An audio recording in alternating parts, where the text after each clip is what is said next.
এই একটা প্রশ্ন আমার জীবনে সবথেকে বেশি কাটে।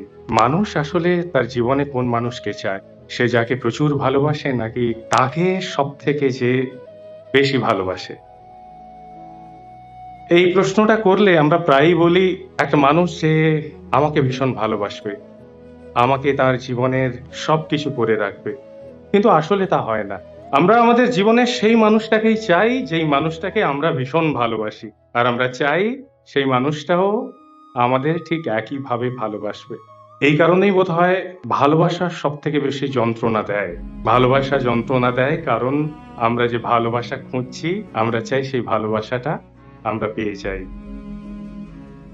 কিন্তু ভালোবাসার সংজ্ঞাতে এই জিনিসটা থাকে না। ভালোবাসা এরকমই যে সবথেকে বেশি যন্ত্রণা দেবে। সবসময় এটা হওয়া সম্ভব নয় যে আমরা যে মানুষটাকে চাই সেই মানুষটাও ঠিক একইভাবে আমাদের ভালোবাসবে। আমরা আসলে কি চাই আমরা নিজেই জানি না। আমি জানি না ভালোবাসা অপূর্ণতাতে সুন্দর নাকি পূর্ণতাতে বেশি সুন্দর। ভালোবাসা ভীষণ অদ্ভুত। আমরা মানুষরা আমাদের ইচ্ছেরাও বোধহয় ভীষণ অদ্ভুত।